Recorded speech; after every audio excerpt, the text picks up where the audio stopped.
Well, good afternoon, ladies and gentlemen, Rotarians and guests. If you haven't figured it out, it's a big day for May 2nd. It is our Kitterack Luncheon.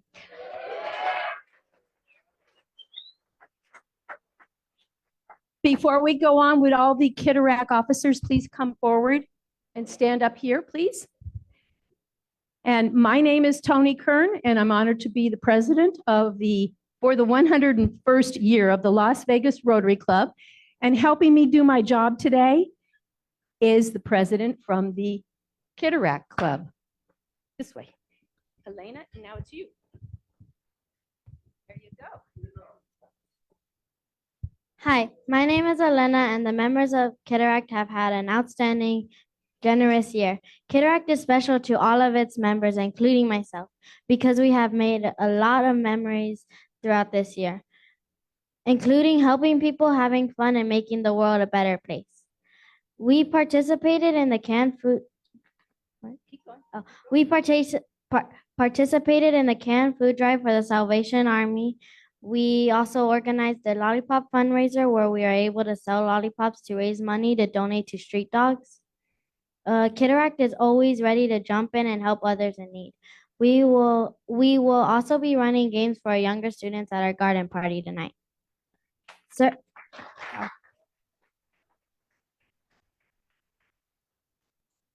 Serving in Kitterack has been an amazing time for all of us, and wish the year was longer.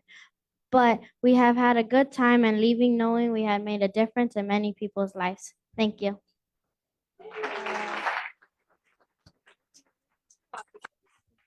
Now I'd like to introduce our officers. Joshua Chavez, our Vice President. Allison Kay, our Secretary. Arisara Renchala, our Treasurer. Vanessa Herrero, our Historian. And and Colin Wincox, our substitute. Now I'd like to call Allison and Josh to the podium. Induction. I mean invocation. Okay, there you go. You're tall. You don't do that. You can use that, of course you can. Our job in Cataract and Rotary is to help people. Let us be thankful for the work we do. Let us be thankful for all of our lives we improve and help. Let us be thankful for the food we're about to eat. Let us be happy and thankful for life. Thank you.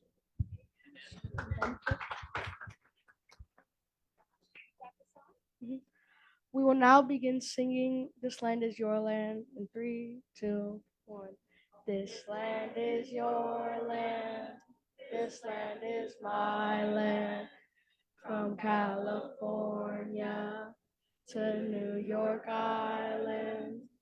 From Redwood Forest to the Gulf Stream waters. This land was made for you and me. As I was walking the highway, when someone tell me when someone know me, this land was made for you and me.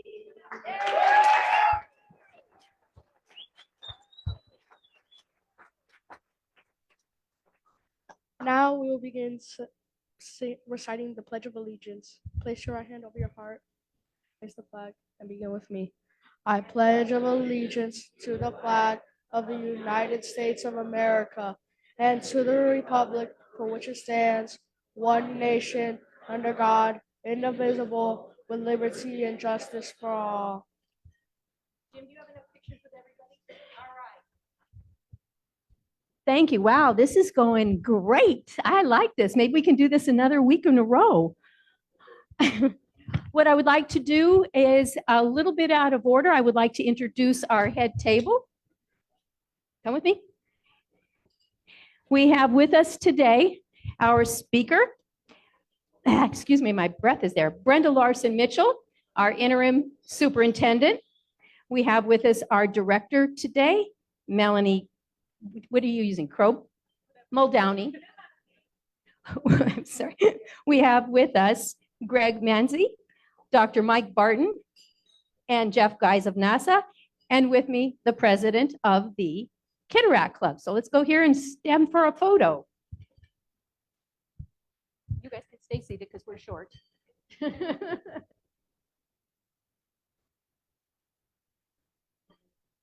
Oh, that would be great. Thank you. Technical difficulties. Thank you. All right, thank you. And thank you, officers. You can now go back to your seats. Thank you. All right, Elena. Woo. Okay. Ooh, we're running good. We have no international visitors today, do we? No, I don't see any. How about visiting Rotarians? That will be Randy and Calm. We got a visiting Okay, Rotarian. I have my buddy Calm with me. Here we go, sir. My name is Mike Columbus. I'm visiting from the East Bremerton Rotary, which is a suburb of Seattle, and I brought our flag.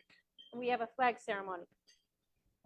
There you go, a flag exchange. Jim, can you, or Tina, one of you?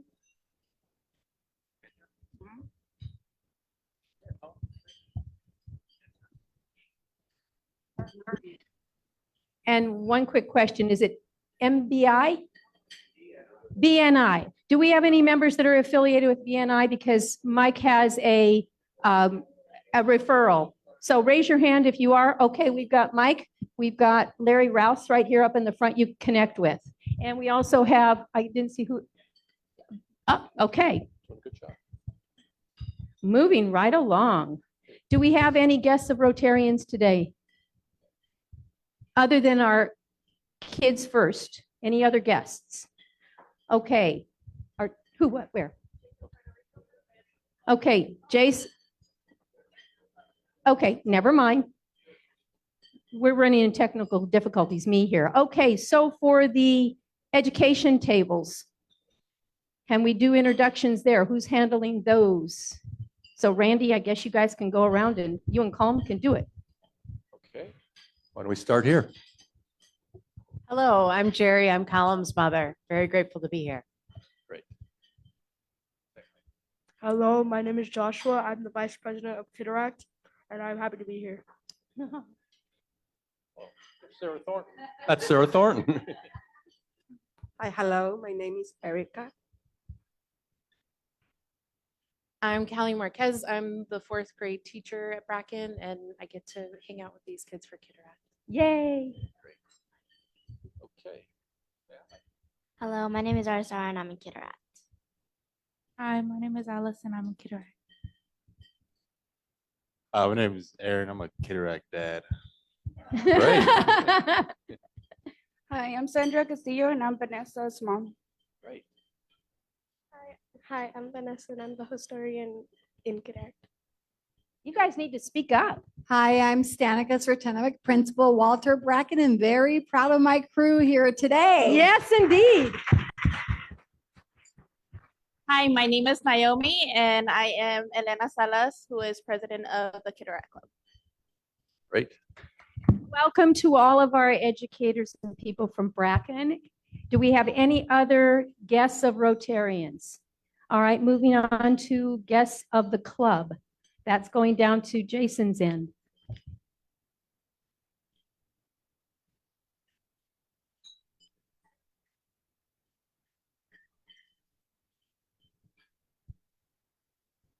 Hello, fellow Rotarians. Today, my guest or the club guest of the club, Michael Ray. Let him do a quick introduction.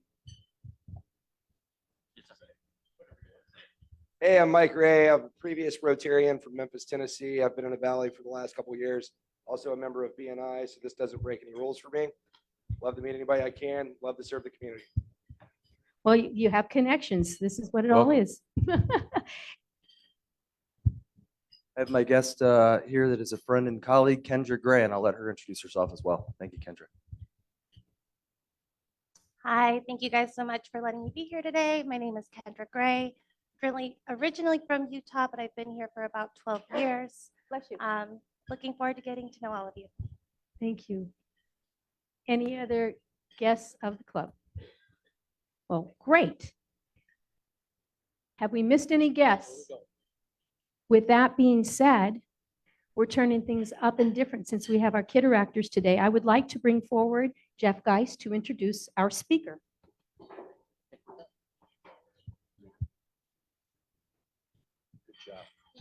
Thank you, Tony. Good afternoon, Rotarians.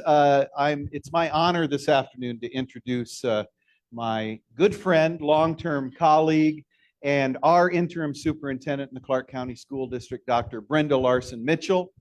I will just tell you very, very briefly, because I want to make sure that Dr. Larson Mitchell has optimal time, just a couple of things. Brenda and I started in the Clark County School District the same year, 1994. By the way, Brenda, I have to tell you, this is not only the best Rotary Club in the Valley or the planet Earth, but in the entire universe. So just so you know who you're talking to. We started in 1994. Brenda started as a special education teacher, and she worked her way through the system as a dean, assistant principal, chief of staff to a region superintendent, and then most recently worked very much behind the scenes as the second in charge of the Clark County School District as the deputy superintendent. And I just have to say, as I introduce her, I so respected her work because for many, many years in the Clark County School District, there was not some consistencies that needed to be in place. Consistencies around progress monitoring of achievement between schools, consistencies around common curriculum, consistencies around tier 1 instruction, which is most the critical thing for children to learn. And she worked very much behind the scenes to make some of those things come to fruition and executed them very well. But most importantly, she's just a kind person, a kind lady, cares deeply about children, and the educators that she serves through her servant leadership style every day. So it's my real pleasure and honor to introduce today Dr. Brenda Larson Mitchell.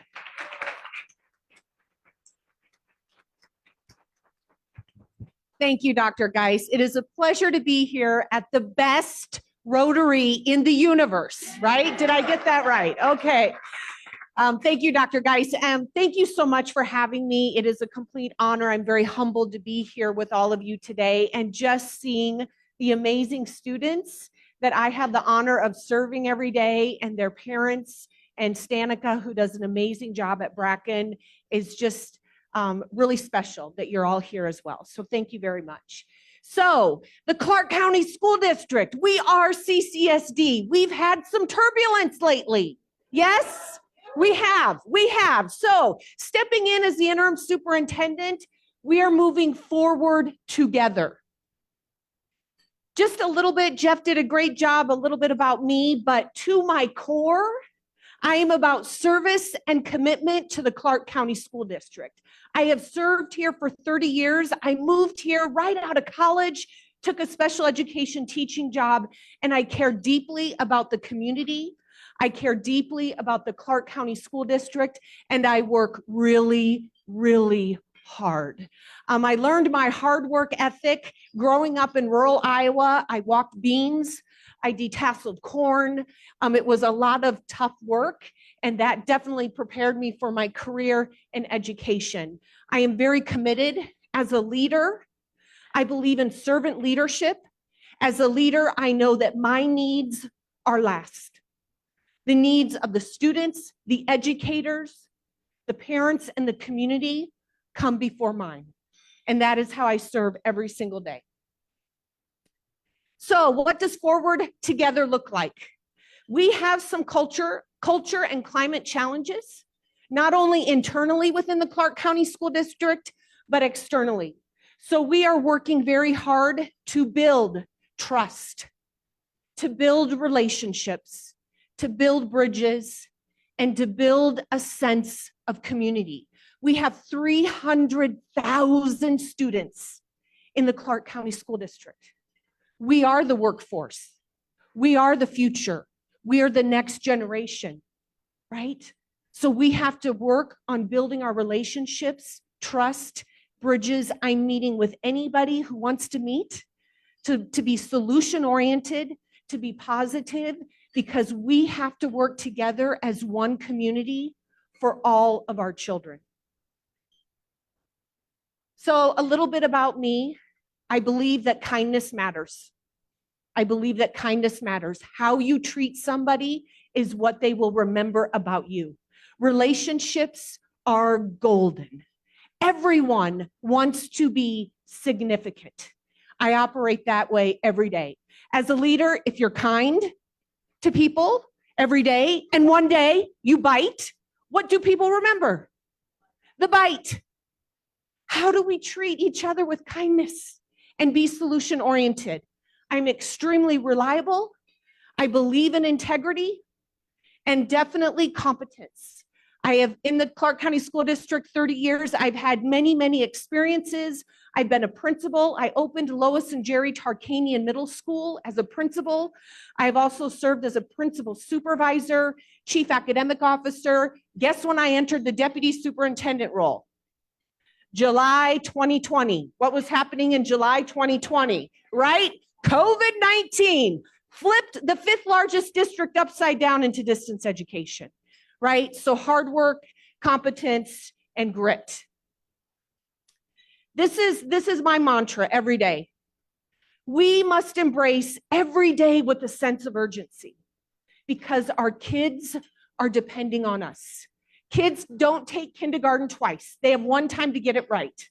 We have to operate with a sense of urgency because our children are depending on us. So what is forward together? We are doing the work. Dr. Geis mentioned some of that work that we've put in place. Despite what you hear, we are making progress. Our data is moving. So I'm going to give you some speaking points that when somebody says nothing good is happening in the Clark County School District, you will have some speaking points. All right, and then how do we accelerate the momentum? So doing the work. The number one school-based variable for student success is the classroom teacher. Every child deserves a high-quality classroom teacher. We now have high-quality curriculum in math, science, and English language arts. We have a consistent curriculum in every elementary school. We have about a 30% transiency rate with our students. So how powerful is it that when our students move from one school to the next, they have the same instructional materials, and now they're learning the same standards school to school. So we've created a lot of consistency. We're also doing a lot of professional learning with our educators with the science of reading, and I believe in accountability with support. We have to hold adults accountable, but accountability without support is cruelty. We have to provide the support that they need to do the job well for our children. We've also worked very diligently regarding student and staff safety. We've put a lot of things in place. We've been providing mental health supports for our children. Chronic absenteeism is a big one, but we've moved that data as well. Okay. We have attendance interventions that we use with our families and our students, and some leadership teams that really wrap their arms around our kids that are based on data. Here's our progress. We've increased pre-kindergarten enrollment by 42% in the last 3 years. That's awesome. Long way to go, but we're making progress. Grades 3 through 8 mathematics. Every student group last year on the summative assessment made gains in math. Are we where we want to be? No, we're not where we want to be. You can see here, grades 3 through 5, we're over 30% proficient. That's not where we need to be for our kids, but you can see that the data is moving. Why is the data moving? That was our third year of having a common core curriculum in mathematics that was aligned to the standards. Educators are working extremely hard, but they didn't have common curriculum instructional materials. They were finding things on the web. They were buying their own things. We owe it to our teachers to have a common curriculum that is aligned to the standards. That consistent curriculum provides equitable opportunities for every child. Just want to note here, some national organizations learned about how we made movement in every student group in math. They asked us to present at a national conference and wanted to know what we were doing. And after that national conference, we actually had other school districts come and visit us and spent days in our schools and our classrooms to learn what we were doing. Is that out there? Is that out there? It's not out there, is it? No, it's not. We'll get it out there. Dual enrollment. So this is where our high school students can earn college credit at the same time they're enrolled in high school. Look at how much we've improved in dual enrollment in every student group. We have increased to about 15,000 students enrolled in dual enrollment courses. In 21-22, we were at about 8,000. Now we're at about 15,000 students in dual enrollment, right? Awesome, awesome, awesome. I am a little passionate about what I do, if you can't tell. All right, so this is career and technical education. So enrollment in high skill, high demand programs of study, CTE, 27% increase. So our students are enrolled in pathways where they can earn their certifications and graduate and be career ready. So that's another amazing data point that is moving. Advanced placement exams. How many of you took an AP course? I didn't have AP courses where I went to school, but some of you have. So this is a course that prepares kids for college, right? We increased the enrollment in advanced placement courses in the Clark County School District. And with that, we as a district are now paying for every student to take their AP exam. Again, equitable access for all of our students. You would think as we increase the number of students taking AP exams that our pass rate would have gone down. We stayed about the same, which is awesome news as well. And we increased our AP exam participation by 27%. Here's our chronic absenteeism. How many of you have heard about chronic absenteeism, right? Yes. Many people will say, well, Brenda, that's a parent issue. That's a community issue. I say it's our issue, right?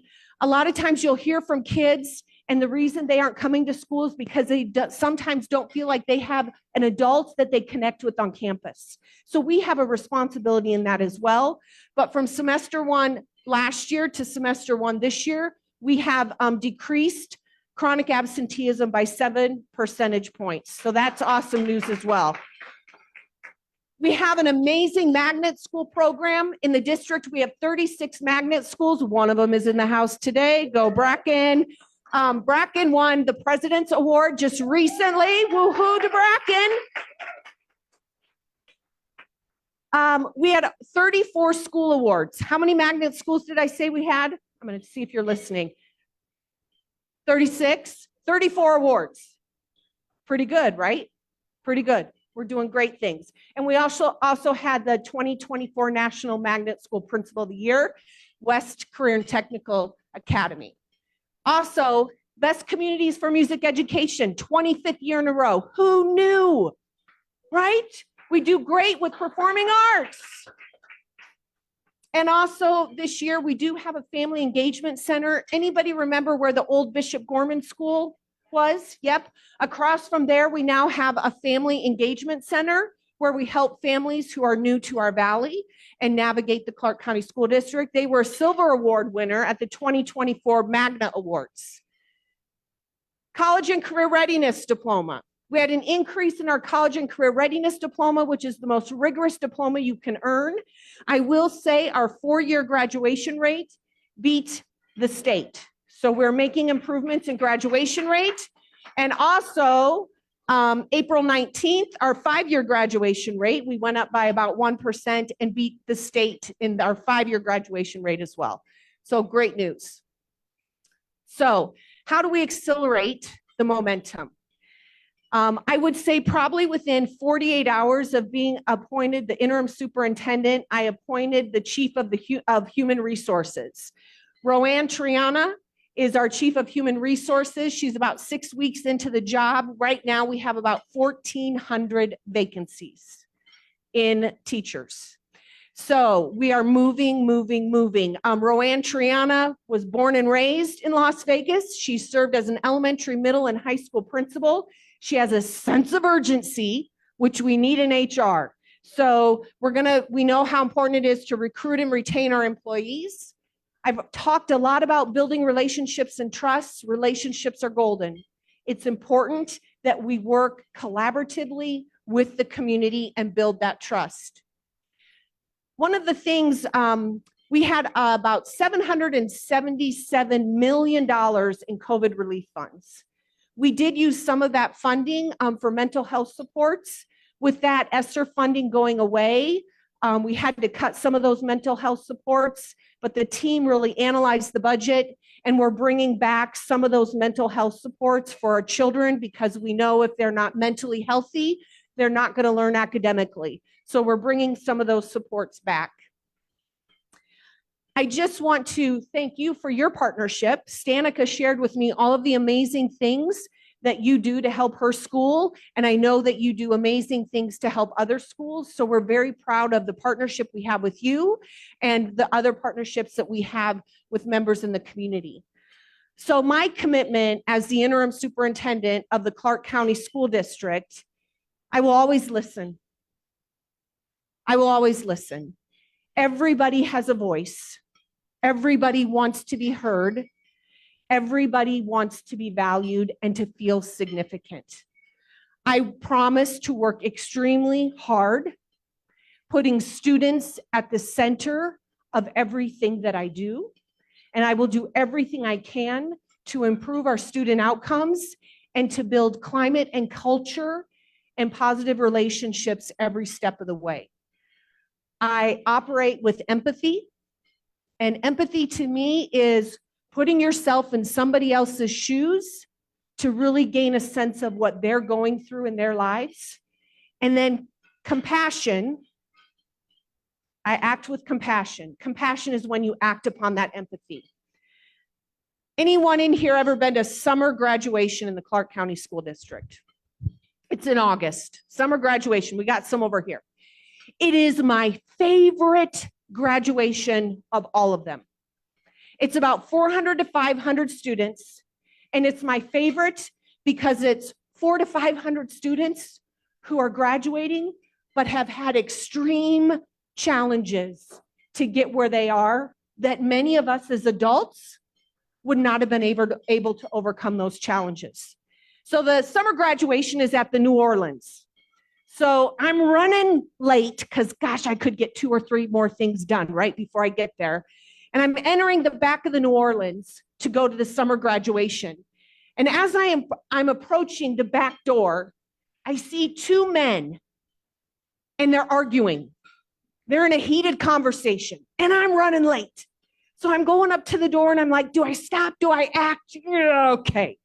I stopped, and I said, gentlemen, how can I help you? And the one gentleman said, my son just walked through this door, and I don't know if he's going to graduate today. His mom is waiting up in the stands, and I don't know what to tell her. And this security guard won't let me in to find my son. Okay. So I said to the security guard, I got a badge. Can I take dad in with me and go and find his son? Absolutely not. Okay. Let me think of something else. And for those of you who have never been to summer graduation, there's a big long table at the back where kids enter. And in many instances, when kids walk through that door, they may have just finished their class the day before that they needed to graduate. So they go to the back table where we have assistant principals and counselors, and they're walking up to that back table and saying, did I pass algebra? And so many of them do not know until that moment because we tried to help them until the 9th hour. So back to these 2 gentlemen, I then said, all right, Dad, what does your son look like? I know all the high schools in the Valley. I know every color that they are. It was Del Sol High School, burgundy and gold, right? Burgundy and gold. So he described to me his son. He's really, really tall, Del Sol High School. So I go in, these swarms of kids, and I'm looking for this one young man. Guess where he was? He was at the back table. So I go up to him. He doesn't know me at all. I go up to him and I said, are we going to graduate today? And he looked at me and he said, yes, I'm going to graduate.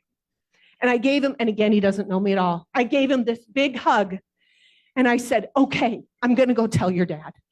So I go back out to the front door. Dad, he's going to graduate today. Get up in the stands and celebrate with your wife. It is about every child. It is about serving and supporting every child. And I will continue to have empathy and compassion for the 42,000 employees I have the honor of serving alongside every single day, and the 300,000 students I serve. Thank you very much.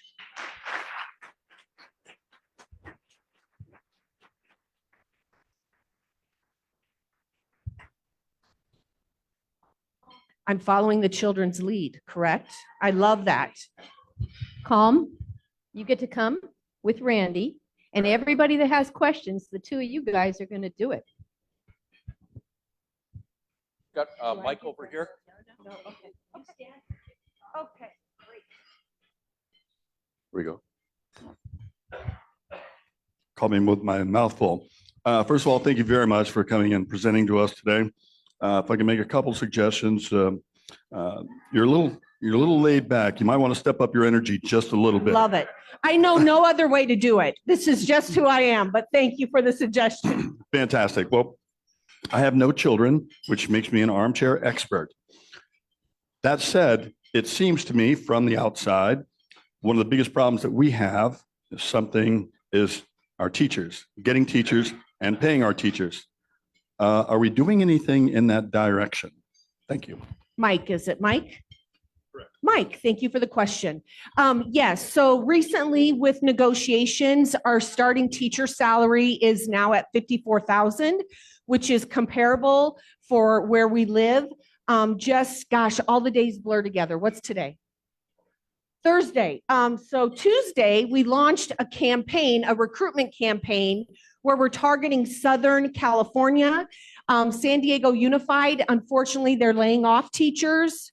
So we are recruiting in Southern California. We know our cost of living is a little bit less, so we are actively recruiting. So thank you, Mike, for the question. And if I could, what we need to do as a community, and we need you, is we have to speak positively about the Clark County School District. If it's always negative that people hear, who wants to come here, right? We have to be one team, one community for our kids. So, well, God, thank you. I'm trying to calm down with your energy and enthusiasm, but it's great you took this job, and I hope you'll succeed at it. My question is the following. If you look across a number of the schools, you can find some where the demographics of the students attending, the pie charts are absolutely identical. Especially the Title I schools where Hispanic, Black, white, Cajun, everything else. And yet you find incredible disparity in terms of the performance of those schools, looking at objective numbers like math and English achievement. Do we understand why the best schools succeed and while some of the other ones are not doing so well? Thanks for the question, Stu. So, Stu, there are a lot of different variables that impact student outcomes.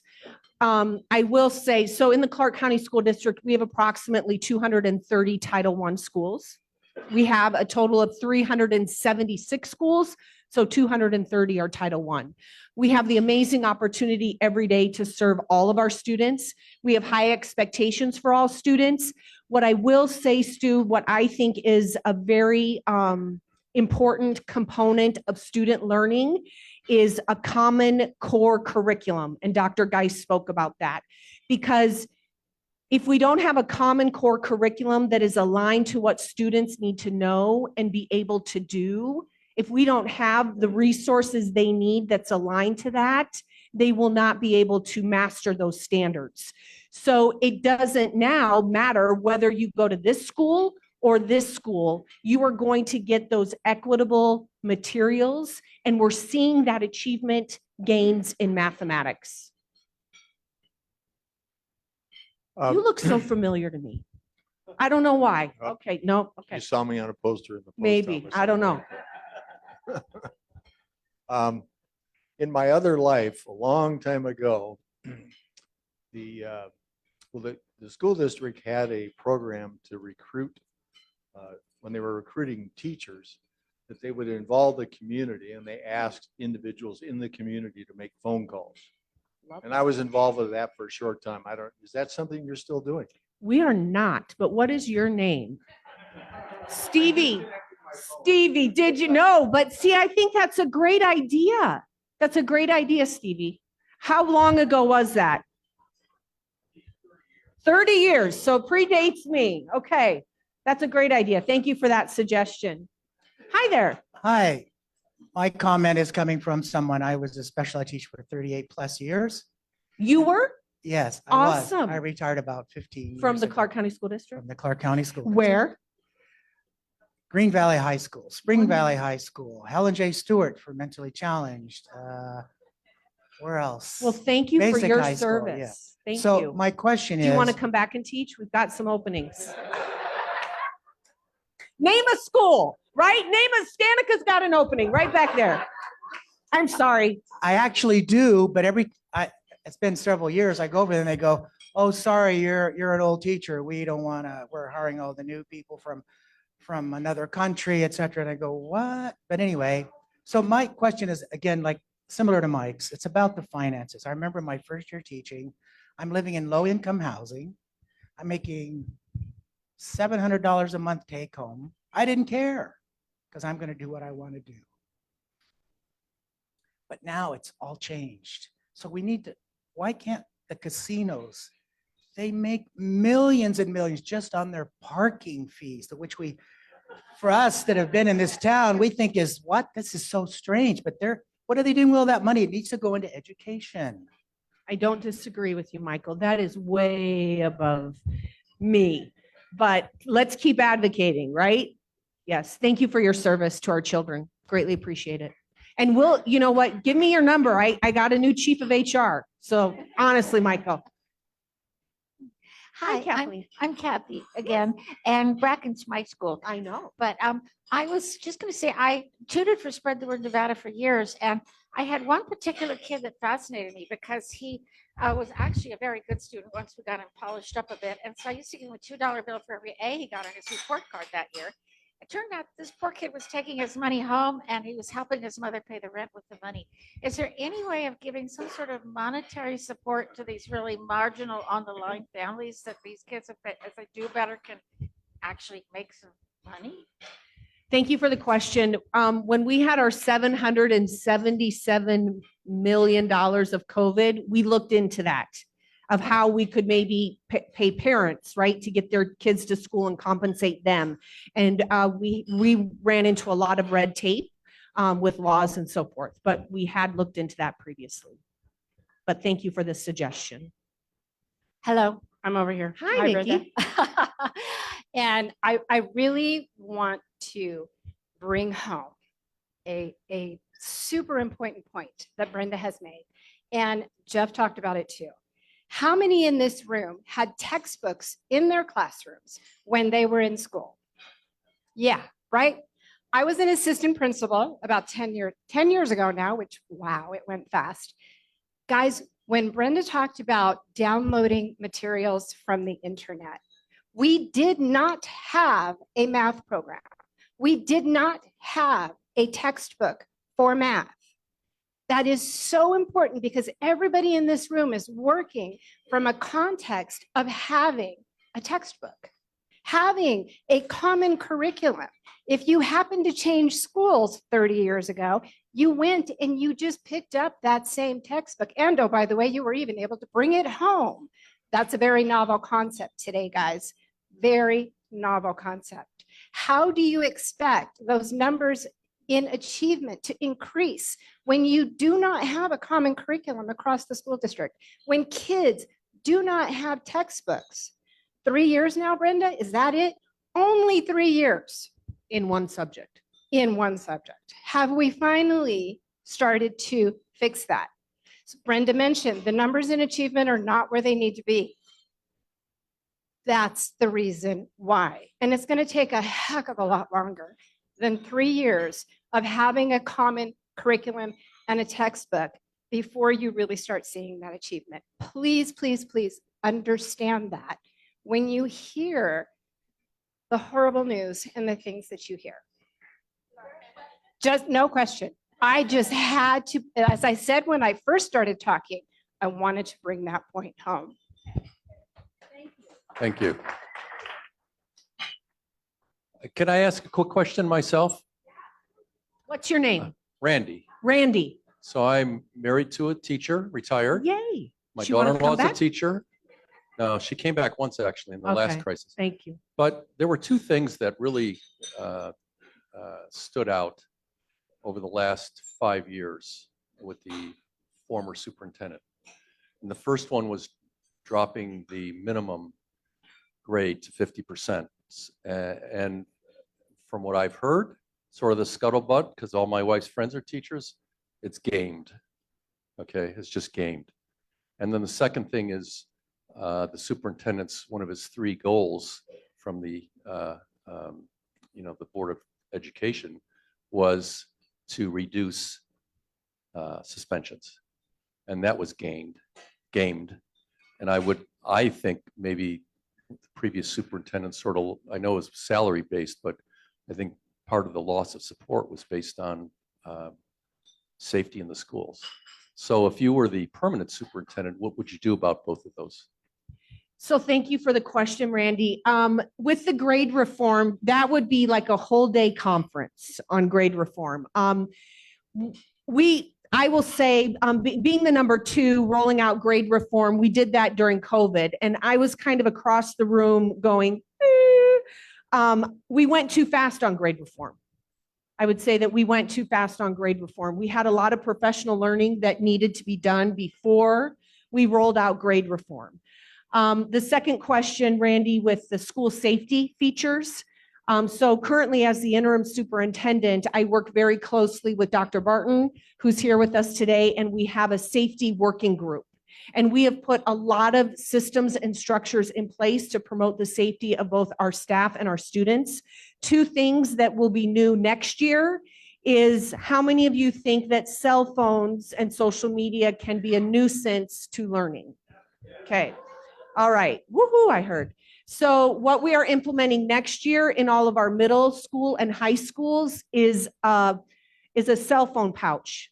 So we've purchased those for all of our students in middle school and high school. So the pouch basically disables them accessing the web. And so they'll have to keep their phones in those pouches so they can focus on learning. We do already have schools that are doing that. We do already have schools that are doing that, and parents are very happy, and so are teachers. Now, it's a Velcro pouch, so if there's an emergency, kids can open that pouch and they have access to it, and they have access to the Wi-Fi. The other thing we're implementing is all middle school and high school students will have to have an ID badge, so we know who is on campus.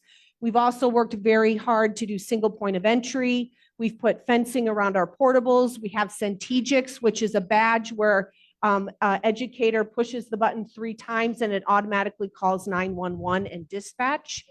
With students who are exhibiting very violent behaviors, we have consequences for them, and they also have to go through re-engagement. So they have to go through a series of re-engagement before they would ever come back to a comprehensive campus.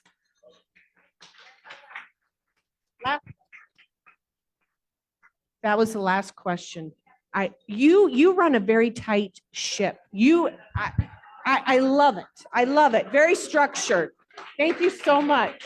You have a time frame. Yes, I do. And thank you again. Thank you again for having me. Appreciate your support for the Clark County School District.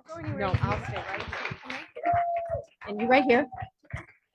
In appreciation for your time, because we know you are a busy, busy woman, we would like to show our appreciation by providing you with our legacy book. It's our centennial book, Rotary in 100 years. We turned 100 years last year. And then we also have for you, I'm sorry, I took your part.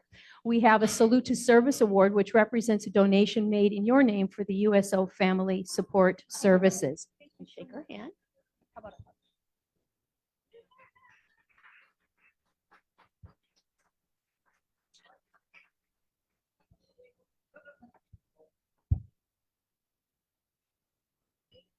Oh, okay.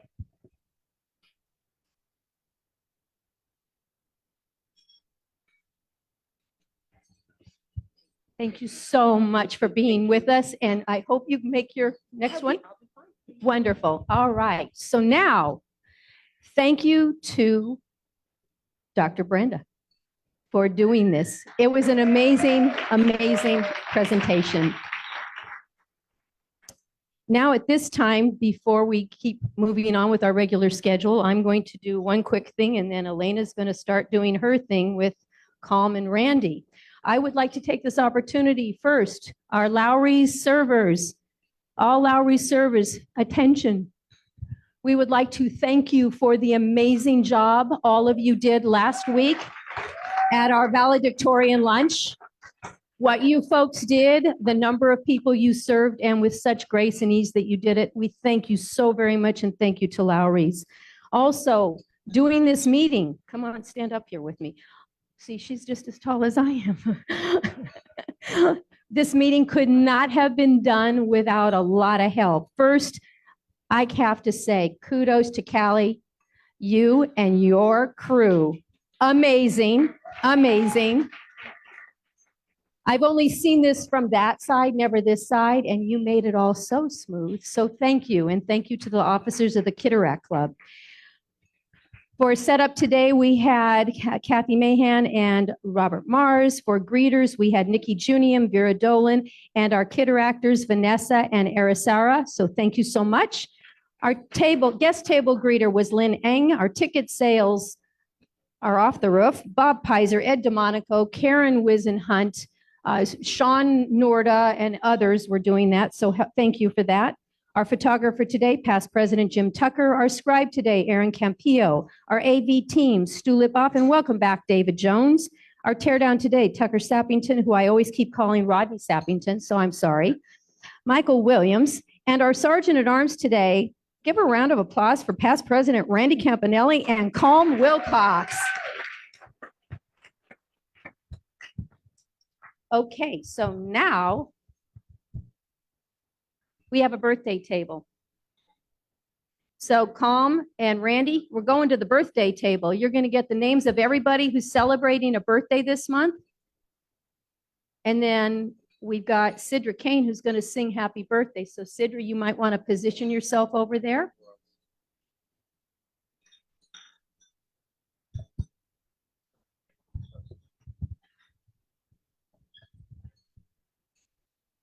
Birthdays.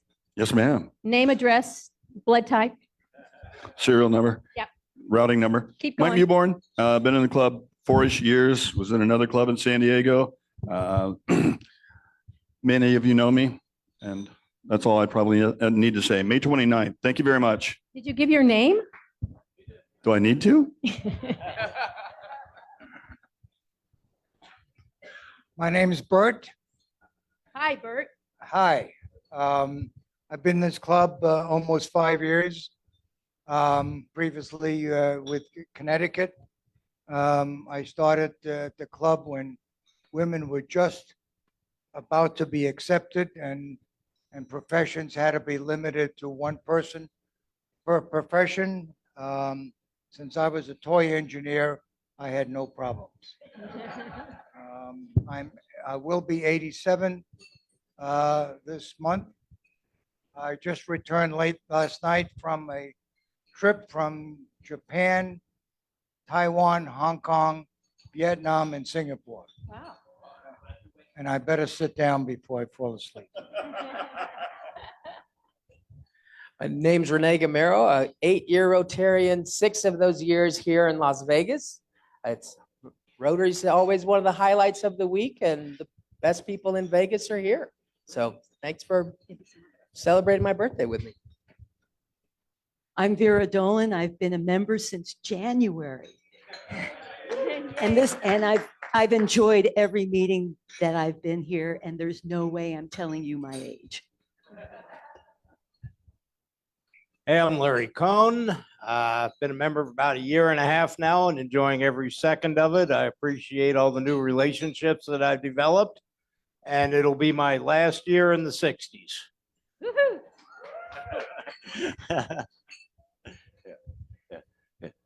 And I'm one of the other 3 Larrys. Larry Rouse. I had to look it up. I've been a member since 2009, so I think it's about 13 plus years. And I used to, I started out on the highway trash cleanup, and now I hang out with the foundation. It's kind of interesting how similar the 2 jobs are, but I see a lot of friends in the room here, and this club has given us a chance to give back to a town that welcomed us back in 1990. Thank you. Hi, my name is Suzette Wheeler. I've been a Rotarian here for about 1.5 years, and I just love Rotary. This is just so amazing. It's a great way to give back to the community, and I've been very helpful, and I really, really appreciate being here. And so anyway, and I have a birthday May 12th coming up. Thank you. Thank you. We have a few birthday people not at the birthday table. Captain Inga, it's your birthday this month, isn't it? It is not. We show it's May 15th. Is it true? Really? Okay. We'll have then. Hey, she's an officer of the United States Air Force. She can't lie. Okay, we'll change it. What month is it? Oops. Make a note. Randy, you're part of the group, so go for it. Well, you jumped in ahead of me. I know. You know, when I was thinking about what to say, I didn't know where to start, so I figured I'd start at the beginning. So I'm just kidding. I was raised in a forest. May 9th, and I've been in the club 26 years. Thank you. Also, our birthday celebrants, not here, Christopher Emmanuel, Carrie Gross, Harold Laubach, Greg McGuire, Leah Roberts, Eric Schmoller. I don't see you here today. No. David Squire. Huh? I know. David Squire, Rodney Tucker. So now, Sidra, would you lead us in song? Oh, Tom, do you have a mic? Mike, do you have a mic?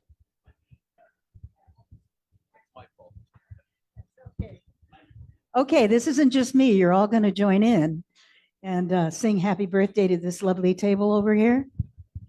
Happy birthday to you. Happy birthday to you. Happy birthday, dear Rotarians. Happy birthday to you and many more. Okay, Calm and Randy, you're still going to go. We're ready. Next thing up, President-elect Kirk Alexander had a unique experience a couple weeks ago, and we'd like him to share that experience with Positively Arts. Where is he? There he is.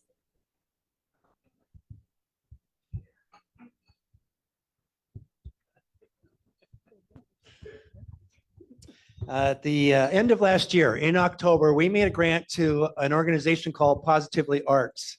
And they have talk a little bit about the return on our investment. The cover of the program for the 20th and 21st of April, this performance on stage with these kids were all written, produced, and performed by the students. And it was an awesome experience. They gave us very short notice. They gave us 4 seats. It was like the day before the meeting that it was announced. And we were actually sponsored. We were actually printed as a sponsor, a major sponsor, on the cover and on the actual program. The best part of it all is at the end, all the kids on the stage got up there with Polita, the gal that's the CEO of Positively Arts, and they all said, thank you to all the sponsors that were in the room. It was just amazing. These are middle school and high school kids that made this whole thing come together. It was awesome. Thank you. Do you still have the program that we can get it put into the, we hear them, the program so that you can give it to Tina to put on the website, please? That's amazing. Thank you for that. For those of you that may not have read your emails yet, there will be no orientation or 25 Club meeting this evening. Stay tuned. June is still coming. Susan Zebro is not here today, but I am pleased to let you know that on Saturday, our 4-way speaker contestant, Elena Salsa, competed and she won. So this club is the recipient of 2 attendees at District Assembly. We have both the 4-way speech and the Dan Stover. So our competitors are moving forward. Okay, you heard it first. David Jones says we're taking it all. Rosalie, if you can take the microphone, Calm, to a lady named Rosalie. Put your hand up, Rosalie. Way back there. Maybe you stand up and she can see. There you go. West Care Giving. Oh, thank you. And also the UNLV tour. You get 2. Okay, so we were going to have a delivery today of items to be picked up by West Care, but they were not able to make it. So if there are any suits here, they will be going to Tony. Tony will be tagging them, bringing them back next week for West Care to pick up. And then they're going to do a presentation at the same time and bring us up to date on what they're planning on doing with the suits and the reaction from the people that are receiving them. Did you want me to do my second? Yes, please. Okay. So we have a really great opportunity coming up at UNLV. If you were here last week, you heard the president speak about their new Howard Hughes College of Engineering building. And so it's having a grand opening. We are going to be shortly after that, being able to take a tour of that facility. If you've looked at it online, it's fabulous. It's going to be really interesting. And so would love to see you all there again, because it's a corporate tour. The donation of $25 goes directly to our foundation. And following the tour, we will be doing a happy hour across the street. So we'd love to have everybody come and hang out with us there if you'd like. It'll be hors d'oeuvres, I believe, provided, and then drinks will be on you. Okay, thank you. Thank you, Rosalie. With respect to the West Care, today is the last day for any donations. So if you haven't brought anything, it'll happen next year. So we're going to try to do this as an annual event.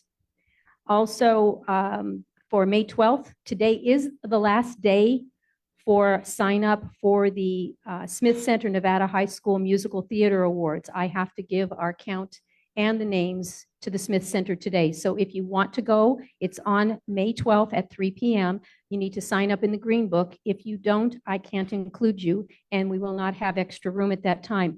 It's an amazing experience from what I gather, and I actually read the message that past President Katie wrote last year about it when she and Ginger went for the same thing. It's an amazing opportunity. It's one of the 5 programs that this club participated in for our centennial project.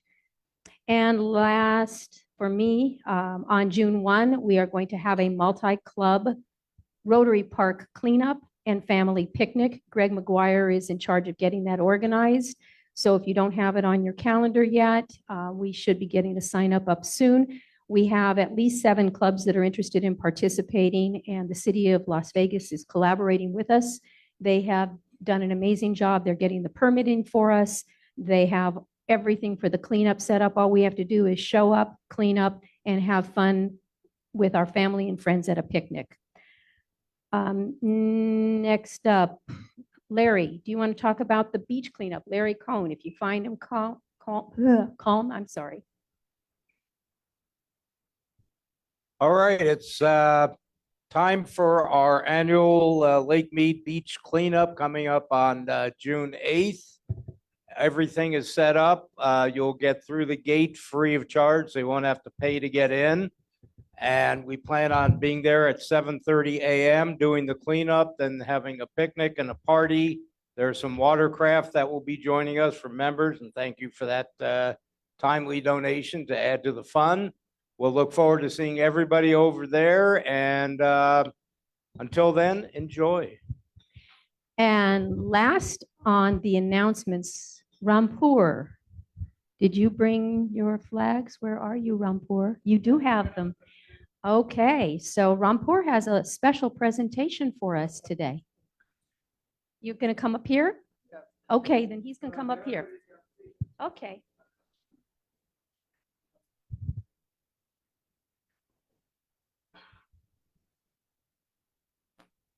Oops. You need some help? Do you want Elena to help you hold those? Yeah. Okay, go ahead. You can be the recipient of those. Recently, I visited India, January, February of this year. And I also visited a number of clubs. But very recently, in March, I went to Washington State. That's where I worked for about 20 years.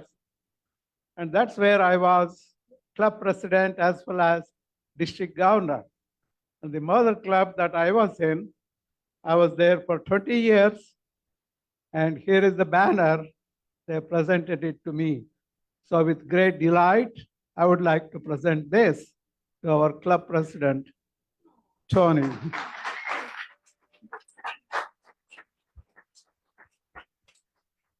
This is another club, is District 5080, where I served as governor.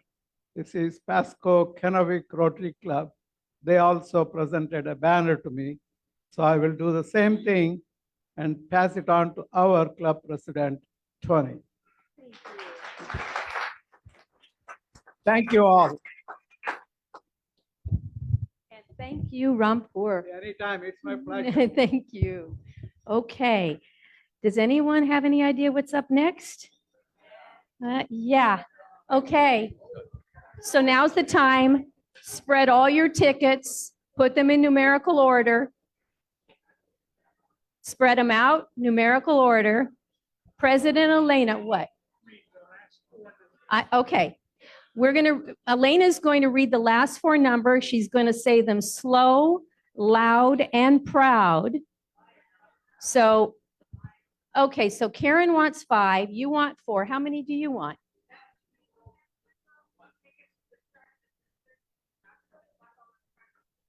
So if we do 5 numbers, is that going to make everyone happy and we won't have 2 people fighting for the $18,000? Okay, so here we go. This is going to be for the pot, which is now $18,418 plus however many dollars we collected today. Everybody ready? Okay, so Elena, step up. Last 5 numbers, slow and loud. 9, 7, 9, 9, 8. Repeat it again. 9, 7, 9, 9, 8. One more time, real slow. Hang on, she's going to do it again, real slow. 9, 7, 9, 9, 8. Seriously? Janice? All right. Is it you, really? All right.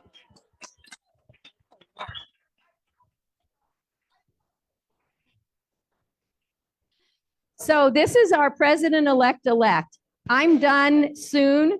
He goes next, and then she's after him. So now Elena's going to mix up the cards. Oh, there they are. Okay, so mix them up. Just mix them up any which way. We're not counting. Okay, now you're going to put them out in a fan. Okay, Janice. All right, keep them down low. Keep them down low. Come on. Go, go, go, go. Bummer. It's alive.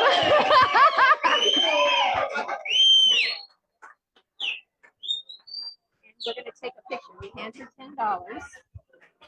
Give me those. Wait, Janice. Picture. Oh.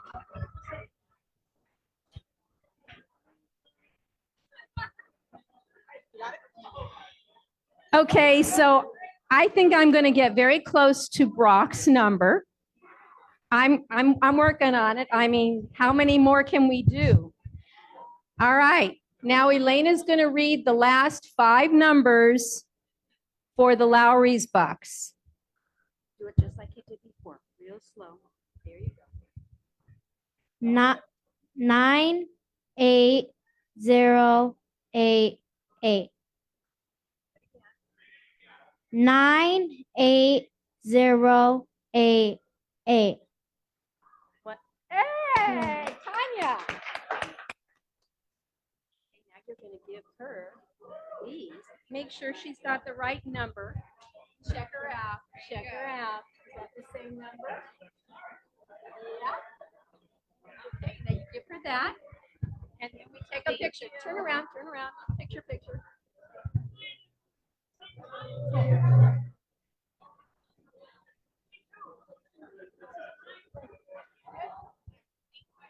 What are we hearing? Okay, so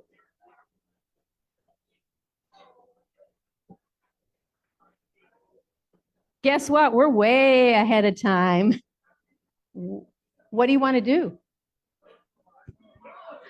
Okay, well, we can do that. Huh? We can have some fellowship unless I can put the guys on the spot. Do you guys want to answer any other questions that would have been otherwise gone to the, because Nancy had a question and I had to do that to her. I know. So, okay, wait a minute. I don't mean to put you on the spot, but yet you are. Are you willing to do some, come on up, gentlemen. Okay, so Randy and Colm, you're going again. Okay, so Nancy goes first. Hi.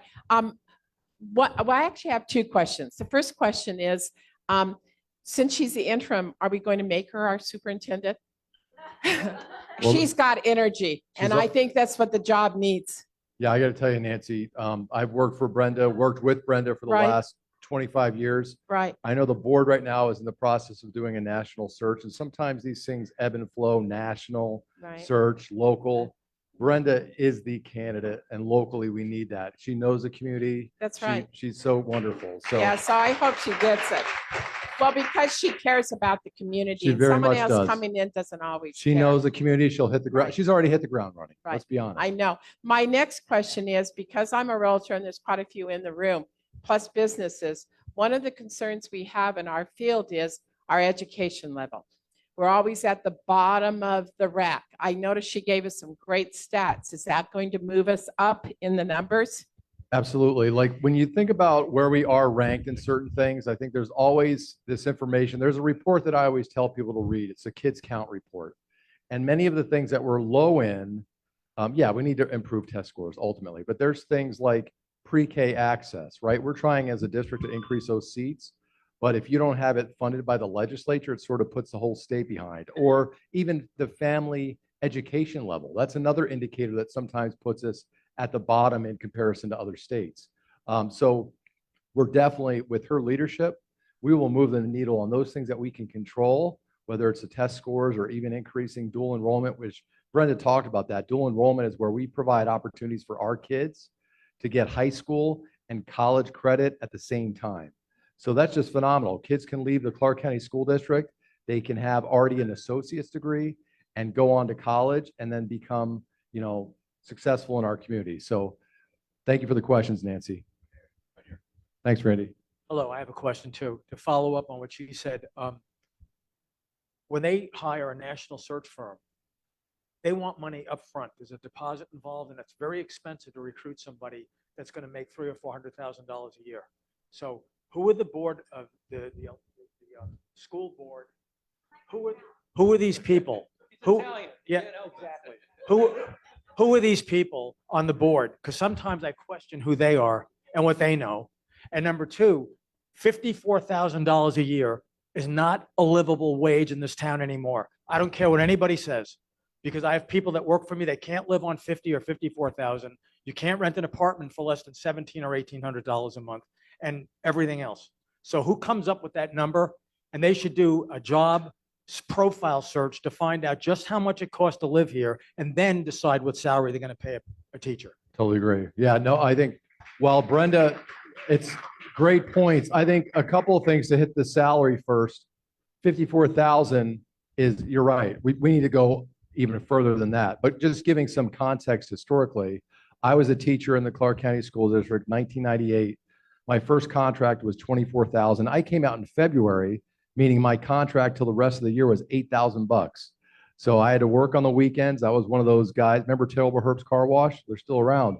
I was the guy that you'd come in on the weekends and say, "Oh, your tires, it looks like you need a shine there." But the reality is, I agree that we've come a long way, but we've got to go even further. And forgive me, the other question that you had a two-parter. I totally agree with you. I'm gonna tell you right now, I'm staff of the district. The board is made up of voting members. They're called trustees. It's their decision to go with a request for proposal nationally. But if they're encouraged to look locally, I hope they would listen to their constituents. Thank you for that comment. Thanks, Randy. Hi, David Jones. Hi, David. My father graduated from Clark County School District. My grandfather graduated from Clark County. I am a proud graduate of John S. Park Elementary School, Fremont, John C. Fremont Middle School, and the original Las Vegas High School. Can you answer, there's been around a long time, the debate for and against breaking up the district as big as it is? Yeah, so it's been an ongoing conversation, right? Started many years ago, like the idea that this is just too big of a district.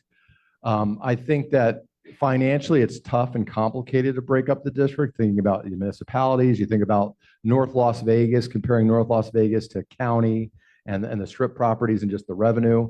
So breaking up the district is very complicated from a fiscal school finance perspective.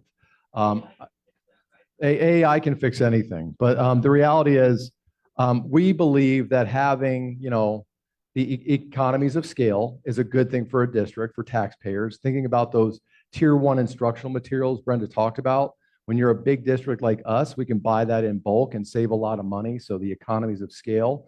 But I think what we need to do as a district, and Brenda's doing this, building those community partnerships and connections with schools and their leadership teams, you sort of can get away from the idea of breaking it apart. I think sometimes when people want to break up the districts is where they feel that the district is failing them or they're not being responsive.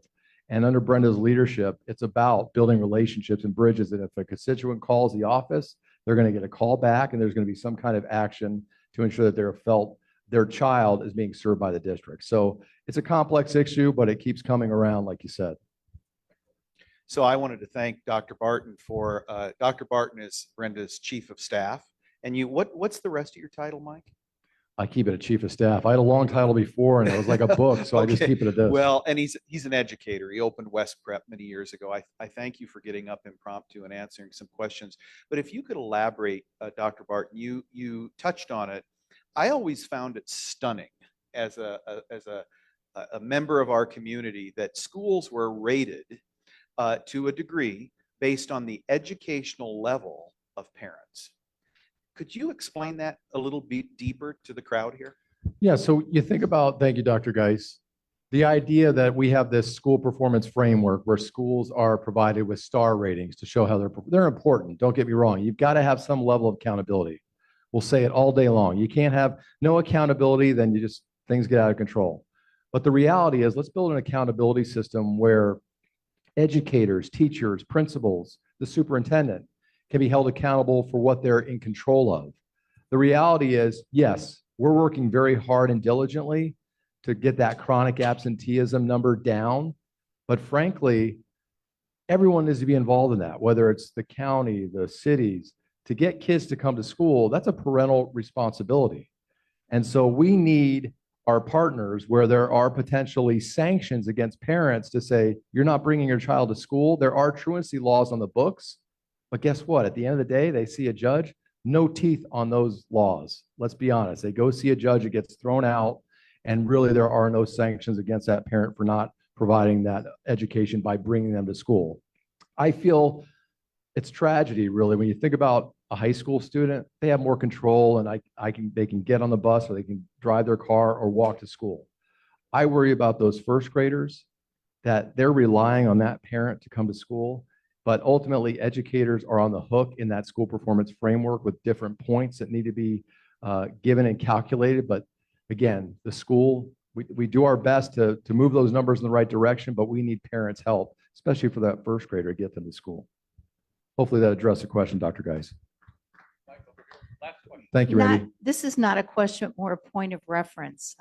Steve and I graduated from high school here. We had the top district in the country at that point in time. I hope they give her a real strong consideration for that position. Appreciate that comment. We hope so too. Thank you. How about a hand for Colm? Yay.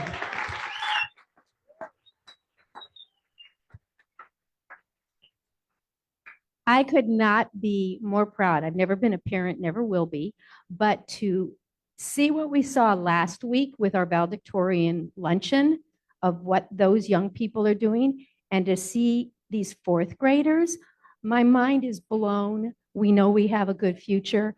And thank you to all of you. And I'd like them to be given a great round of applause.